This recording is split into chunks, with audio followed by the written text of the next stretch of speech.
일단 대항력에 대해서 저번에 말씀드렸죠. 대항력.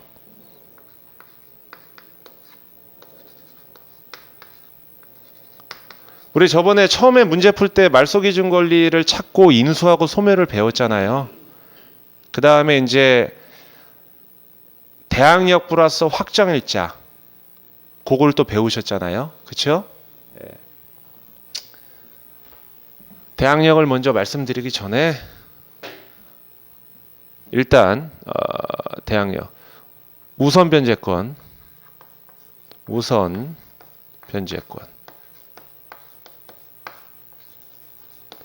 최우선 변제권 그 다음에 대항력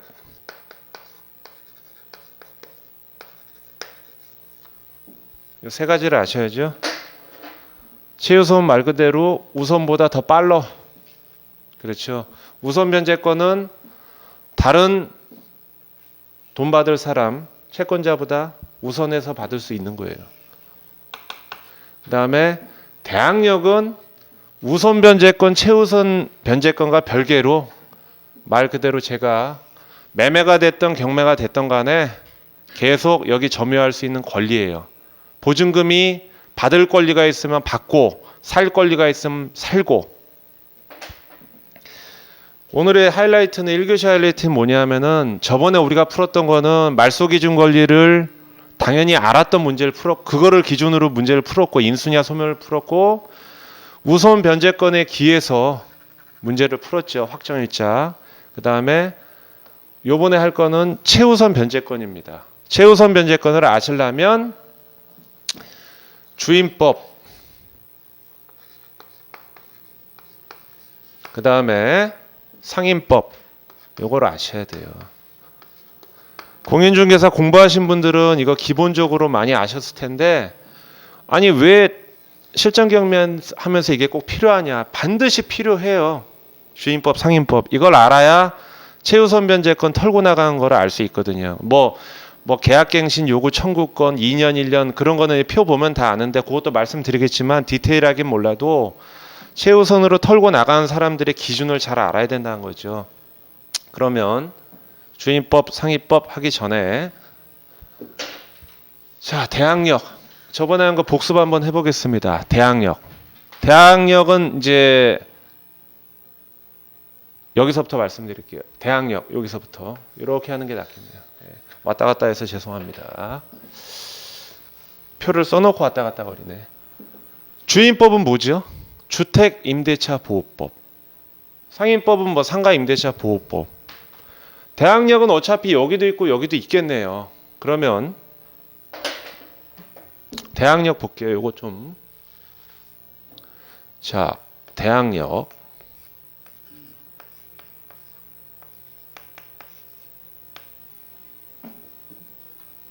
자, 이렇게 한번 볼게요. 대항력.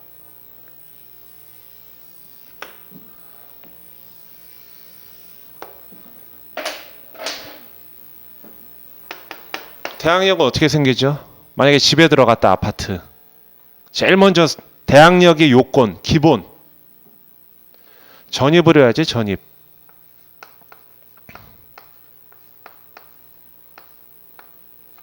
전입했다는 건 뭡니까? 주민등록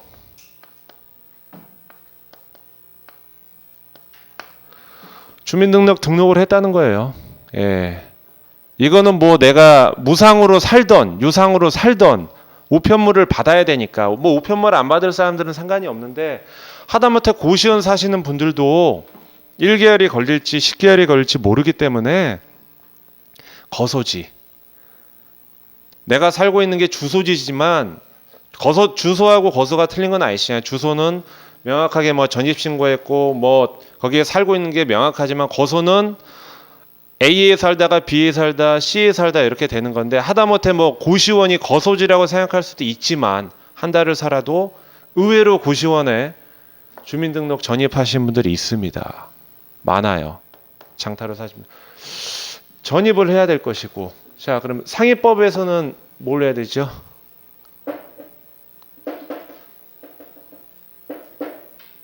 상인법. 이 사람도 뭐 인도를 받아야겠죠. 예. 인도를 받고 사업자 등록을 합니다. 사업자 등록.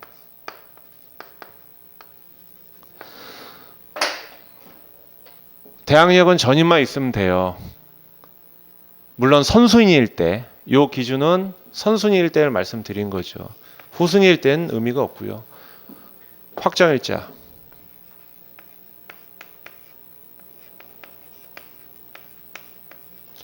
확정일을 받으면 우선 변제권이 생기죠. 우선 변제권이 생긴다는 거는 내가 순번이 빠르면 딴 사람보다 우선해서 배당금을 받을 수 있다는 얘기가 우선 변제권이에요. 예, 확정일. 그 다음에 상인법은 인도가 뭐 똑같은 얘기죠. 예, 점유가 시작된 거죠.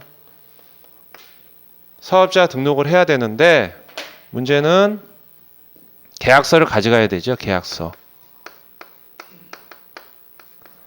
물론 확정일을 받으려면 주인법에서도 계약서가 필요합니다. 근데 이제 하는 데가 틀리죠. 뭐 확정일자 받는 데는 보통 여기는 주민센터 가서 받으시고 뭐 등기소도 되고요. 예, 관공서도 됩니다. 예. 되지만 여기는 소재, 내가 들어가서 장사하는 소재지,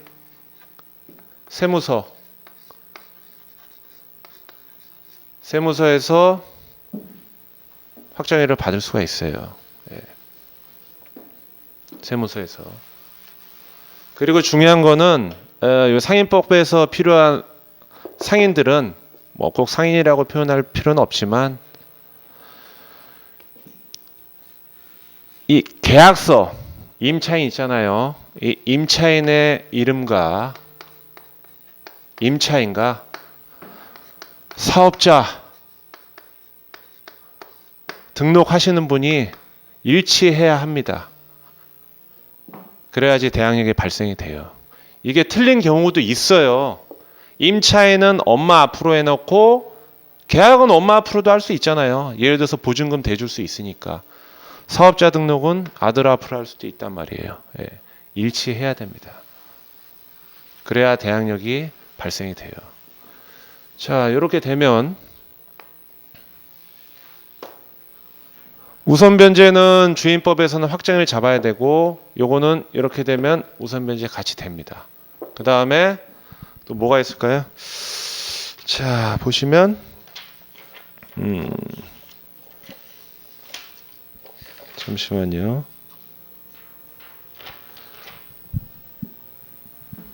일단 이제 말씀드리겠습니다. 요 주택, 그 다음에 상가가 있는데 주인법의 핵 포인트는 뭐냐면은 주인법 적용 대상이 되는지 안 되는지가 중요해요. 예. 주택 임대차 보호법 안에 적용이 되는 사람인지 아닌지가 중요합니다. 예를 들어서 뭐 부자를 주택 임대차 보호법을 적용할 필요가 없어요. 이 두 가지 법의 취지가 뭐냐면 상인법에 적용되신 분들은 영세상인입니다. 예. 영세상인 보호 목적이고요. 그 다음에 주인법 적용 대상자는 소위 말하는 뭐 서민이에요. 뭐 서민의 기준이 상당히 애매모호한데 소위 말해서 뭐 경매 받고 나면 방 한 칸 얻을 정도의 돈만 지원해 줄 수 있을 정도의 좀 낮은 사람. 서민의 기준은 말할 수가 없어요. 저도 서민이라. 상인법은 영세상인입니다. 그러면 보시죠. 서민은 빨리 지워야 돼. 예, 영세상인도 왜 좀 이따가 또 그렇게 되니까. 책을 지금 페이지 65페이지 보시면 65페이지 보시면 주택 임대차 소액 보증금 범위와 우선 배당금 한도에서 표가 나와 있어요. 주인법에 관련된 표. 그다음에 다음 장 보시면 67페이지가 있습니다. 66페이지 말고 그럼 상가 건물 임대차 적용 범위가 있어요. 예. 그렇게 이게 원래 주임법하고 상임법에 대해서 이러쿵저러쿵 뭐 이론으로 써놔야 되는데 뭐 굳이 쓸 필요가 없어서 이렇게 말씀을 드렸습니다. 요건 제가 판서를 해드리고 이해를 시켜드리면 되니까. 그러면 일단 뭘 보셔야 되냐면 자, 단순히 서민이라고 주임법이 이게 적용이 될까요? 단순히? 주택 임대차 보호법이에요. 주택. 아니 그러면은 적용 기준. 예.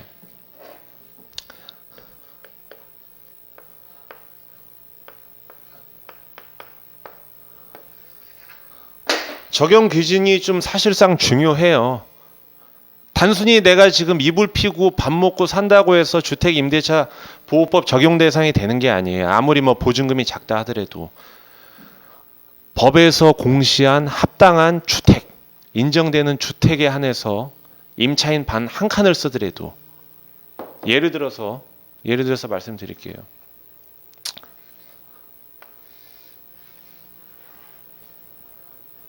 슈퍼가 있습니다. 슈퍼.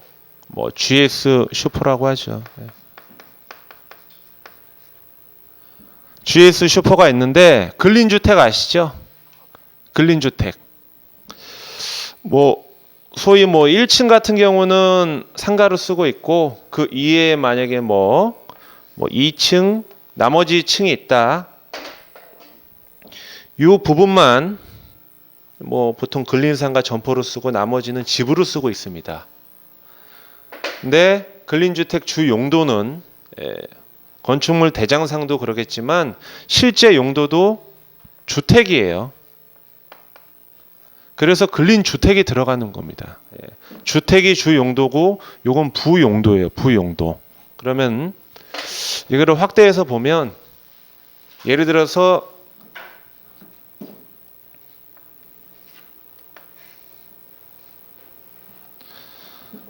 어떤 집이 있어요. 주 용도가 집인데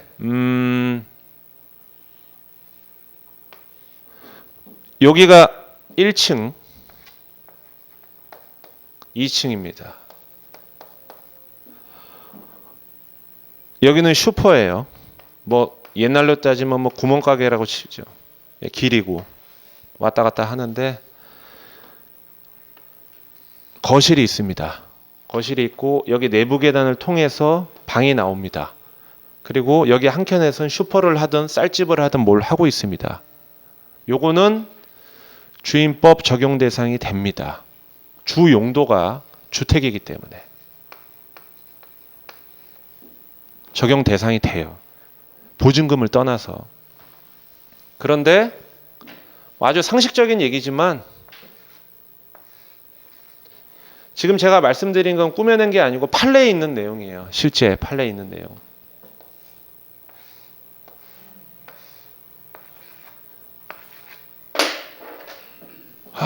뭐 모텔이 있어요. 모텔이 있는데 모텔에 뭐 내실이 있는 거 아시죠? 보통 예를 들어서 1층에 카운터가 있으면 요즘에는 그런지 모르겠지만은 뭐 최근도 그렇죠. 뭐 카운터가 있으면 카운터 뒤에 딸린 방이 있습니다. 보통 먹고 자고 하신 분들이 있어요. 예, 뭐 방이 뭐 여인숙 같은 경우 5개, 10개 정도 되면은 모르겠지만 뭐 50개, 60개 되면 대부분 방이 따로 있어요. 그다음에 또 별로 좋지 않은 모텔은 좀 AM이지만 아가씨 숙소방도 따로 있어요. 예를 들면 뭐 나쁜 표현은 아니고 그런 게 있어요. 그러면 먹고 살고 영위를 하고 있어요. 실제로 살고 있고. 그리고 또 때로는 뭐 이쪽 방은 달방이라고 해서 장기 투숙객이 있어요. 전입하는 사람들이 있단 말이에요. 6개월이든 1년이든. 그러면은 장기 투숙객, 그 다음에 자기가 영업을 하면서 필요해서 쓰는 방, 그 다음에 또 어떤 목적으로 뭐 이렇게 하는 방. 주 용도는 모텔이에요. 근린 시설이란 말이에요. 모텔. 주택이 아닙니다. 중개수수료를 내도 0.9%가 상한선이고요. 취득세 자체도 틀려요. 그러면은 여기에 전입한 예를 들어서 장기 투숙객이나 여기에 엄마가 모텔을 운영을 하시는데 아들이 전입을 해놨어. 이 집은 여기서 먹고 살아 어렸을 때부터. 그럼 이 사람들을 보증금에 해당된다고 해서 소액이라고 해서 주임법 대상으로 적용을 할 것인가 말 것인가. 이런 분들은 안 됩니다. 예. 이 말씀을 왜 드리냐면은 아니 뭐 안 되면 안 되고 되면 되지 뭐 그걸 왜 나한테 얘기해 임마 이렇게 얘기할 수 있죠. 이게 권리 분석을 할 때 물건을 찾을 때 이런 물건만 찾을 수가 있기 때문에 보시면 선순위 대항력을 가진 임차인이 있습니다. 임차인이 전입을 했어요. 저번에 말씀드렸지만 뭐 사설 경매 사이트, 굿옥션, 스피드, 테인 등등이 있어요. 권리 분석을 하는 게 거기에 한계가 있어요. 기계가 돌리는 경우도 있고 사람이 쓰는 경우도 있는데 정확히 어떤 메커니즘을 하는지 모르겠지만 주임법 적용 대상이 되는지 안 되는지까지 판가름하면서 전입 날짜가 빠른 임차인이 주임법 적용 대상이 되는지 아니면 아예 되지도 않고 선순위 자체 거리도 안 되는지 그것까지 판가름해서 권리분석 공시를 하지 않아요. 그냥 단순히 말소기준 권리보다 앞에 있으면 선순위 대항력. 그 다음에 뭐 달방에 아까 모텔에 살았던 사람이 살더라도 보증금을 걸었어. 그럼 그거 자체도 선순위니까 인수 여지 있다고 써놔요. 이 얘기는 뭐냐면 전입이 말소기준 권리보다 먼저 돼 있다 하더라도 최우선 변제권은 고사하고 아예 내가 인수사항이 안 되는 것 자체도 공시가 되는 경우가 있기 때문에 내가 알아서 그런 물건만 판단을 하다 보면 틈새 시장이 될 수 있겠죠. 그냥 예를 들어서 굿옥션 보고 선순위 대항력을 가진 임차인이 전입했어. 그러면 인수네 라고 그 물건을 제껴버릴 수가 있거든요. 무슨 소리인지 아시죠? 그렇기 때문에 무조건 선순위로 임차인이 전입돼 있다고 인수다라고 생각하시는 게 아니고 진짜 인수가 되는지 안 되는지는 제가 한번 따져봐야 돼요. 저번에도 말씀드렸지만 사설 경매 정보지는 상당히 좋습니다. 통합 등기부로 돼 있고 상당히 보기가 편한데 거기에 나와 있는 뭐 인수냐 소멸이냐 그거는 참고만 하셔야 돼요. 요즘 뭐 대부분 맞아떨어진 경우가 많지만 내 돈 들여서 경매 입찰을 하시기 때문에 진짜 이게 인수인지 아닌지는 따져봐야 된다는 얘기예요. 그러려면은 주임법 대상이 되지도 않는데 상임법 대상이 되지도 않는데 배당에서도 또 문제가 될 거 아닙니까? 이 주임법과 상임법 적용이 된다는 얘기는 뭐냐면은 그 안에 보증금이 카운팅이 되면 말소기준 권리 선후와 상관없이 최우선으로 털고 나갈 수 있잖아요. 받고 나갈 수 있잖아요. 배당까지도. 근데 저 주임법 상임법 적용 대상도 안 되는데 배당으로 털고 나갈 이유도 없기 때문에 배당까지도 생각할 수 있다는 얘기죠. 그렇기 때문에 제일 먼저 보면은 우리가 뭐 저번 시간에 뭐 전입 확정일자 이런 거 봤지만 단순히 주임법과 상임법이 있다고 생각하지 말고 그 적용 대상이 되는 인간인지 아닌지를 먼저 판단을 하셔야 돼요. 근데 그거는 이렇게 처음에 말씀드려도 그것까지 판단하면서 물건을 찾긴 쉽진 않아요. 그러면 결론을 말씀드리면 어떤 물건을 볼 때 주임법, 상임법 몰라도 돼요. 몰라도 되고 인수라고 공시가 돼 있으면 실제 인수가 되는지 안 되는지를 다시 한번 체크해 볼 필요가 있다는 거죠.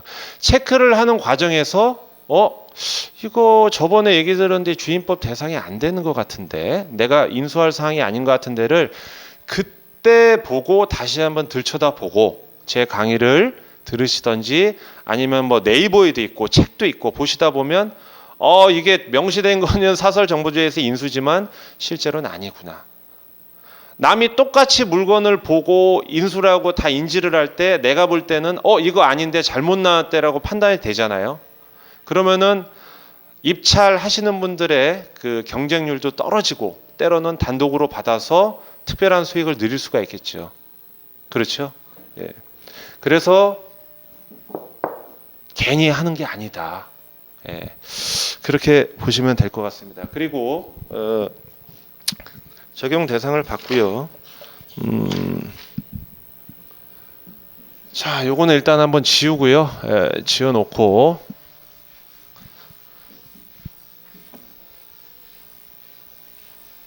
자, 테스트를 한번 해보겠습니다. 대항력은 말씀드렸고 두 가지 법에 대해서 말씀드렸으니까 지우고, 우선 변제는 뭐다? 주택은 확정일자죠. 배당 순위.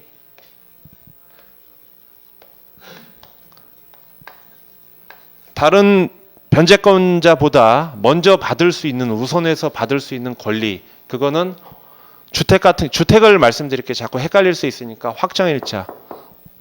우선 변제권 끝났죠. 그럼 저번에 했던 문제 다 풀으셨고, 그러면 요번에 남은 게 요겁니다. 요것만 하면, 요게 사실 배당을 생각한 강의예요.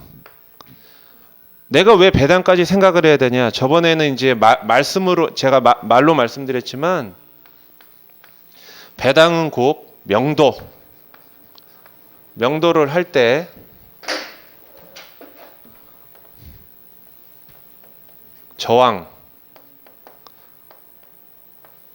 저항을 예상할 수 있다는 거죠. 그럼 내가 명도 저항을 왜 예상하냐? 안에 들어있는 사람은. 이거는 결론은 돈 때문에 그래요.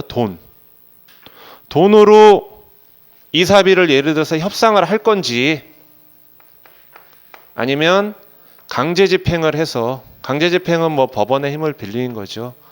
강제집행을 해서 내보낼 건지를 가늠할 수 있는 거죠.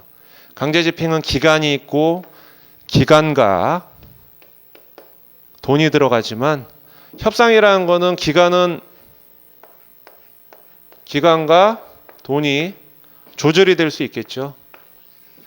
요거는 대략 소위 말하는 악구가 나와 있는 거고. 그래서 결론은 뭐냐? 이것 때문에 내가 추가로 들어갈 돈이 뭐냐를 알고 싶어서 명도 저항도를 측정을 해야 되고, 명도 저항을 하려면 돈 받고 털어 나갈 사람, 예를 들어서 임차인이 있다면 얼마를 배당을 받을지 정확히 모르지만 아웃라인을 알아야 되죠. 배당을 다 받는 임차인이 있어요. 전액 배당 받는 분이 있죠. 그 다음에 미배당이 있고, 그 다음에 전액 미배당. 명도 난이도 전액 배당 받으면, 그냥 이론적으로 말씀드리면 명도 확인서 발부를 통해서 명도 저항이 좀 낮아질 수가 있어요. 일부 미배당,